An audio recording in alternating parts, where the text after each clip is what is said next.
But the special tribunal is set to decide on its own jurisdiction of the case regarding the contractor's hire to erect the controversial Bridge border fence last year. Although work was done, an SIU investigation found that the contract was irregular and that there were possible acts of fraud between the Public Works Department and the companies that were involved there. Now, as part of its recommendations, the companies were requested to pay back the money that was paid to them. However, they've argued that the tribunal has no jurisdiction over this matter. Our reporter, Itakani Magwetse, has been following this case for quite some time now.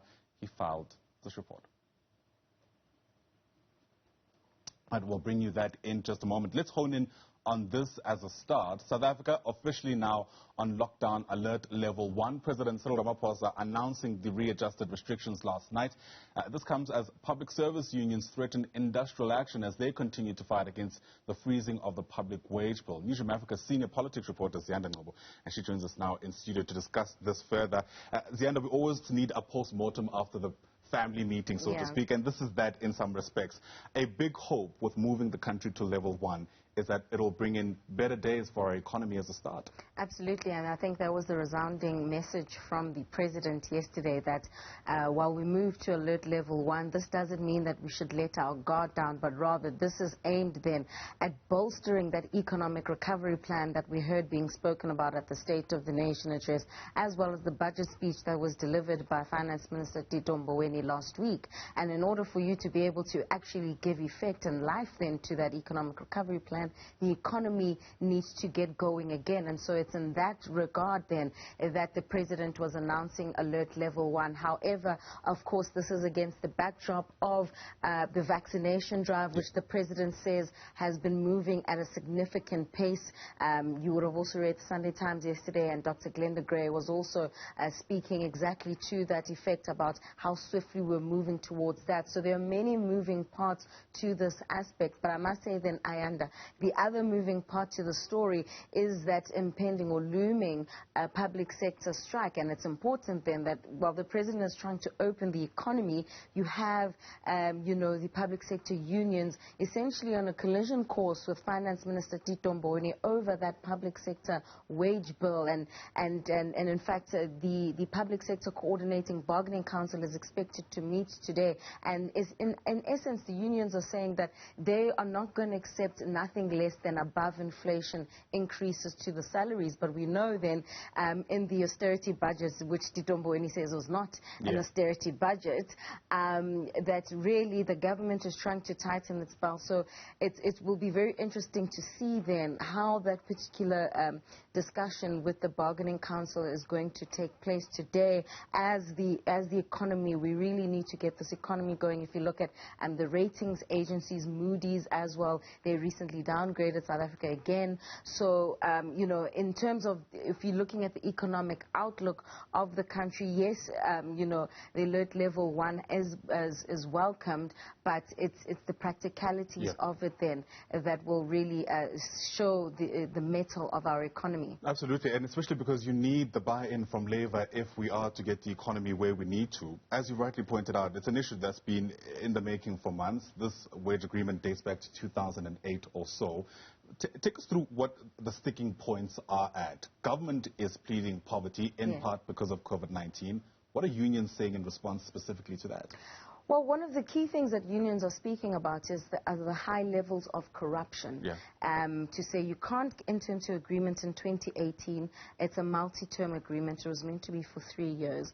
One, they're saying they're not going to enter into a multi-term agreement because then essentially this is why they've ended up in the situation that they're in, where government has reneged on its agreement to at above inflation rate increase, the salaries of those in the public sector. But two, they're taking aim with the fact that the government continues to plead poverty, but on the other hand, you have high levels of malfeasance and corruption, in particular when it comes to the tender system in the country. And one of the examples that's been made, even simple things such as buying bread, you find then that bread we all know is 10 Rand, but if it's tendered and through the supply chain process, it ends up costing 30 Rand. So they're saying there are other places where the government could actually cut costs, and it it should not then be the salaries of public sector employees who are essentially also forming the backbone of this vaccine rollout program that the president continues to speak about. We're speaking about nurses, we're speaking about doctors, teachers. They are the ones who our unions are arguing form the backbone even of the economy. And so if you're not going to give them above inflation wage and salary increases, it's really unfair on them. So essentially, you know, the unions have said that they will be reasonable in their approach, but it doesn't seem as though they're just going to take the blanket, we don't have money explanation. Absolutely. The tussle between Labour and government is one aspect of what we should be thinking about in level 1 of the lockdown. The other is the looming local government elections, especially now that gatherings are allowed. Take us through perhaps what this could mean for things like campaigning during a pandemic. Absolutely, and I think, you know, this opening up, if you think about, you know, the letter that the EFF wrote recently to the president to reopen political gatherings, I think it's not just limited to local government elections, but also the activities of political organizations, their ability to meet and then be able to organize themselves ahead of those local government elections, which we're expecting much later on this year. There was also a stage at which there was a call to combine the local and national government elections. I don't think that has actually gained much traction, but the opening of gatherings, which would include then political gatherings, also means then that political organizations are able to start the campaign process, have their own conferences as well, just at that basic level, and then be able to really you know, get the election machinery going, especially for elections such as the local government ones. You need a lot of groundwork in terms of door-to-doors, branches and wards, and being able to get in touch with what's happening on the ground, because local government elections are usually used by political parties to gauge the temperature of the electorate and where they are in terms of their feelings towards a political party and what the likelihood is. So the local government elections are very essential when it comes for political parties to be able to assess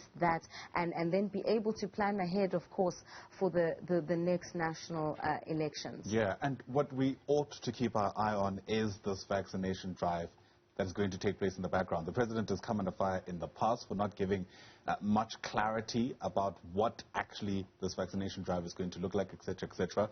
Were there any more substantial details from his address yesterday? Oh, yes, there were substantial details from the president in terms of where we're getting our vaccines from. You'll see that there's Pfizer as well. The president spoke about COVAX. I'm just trying to actually have a look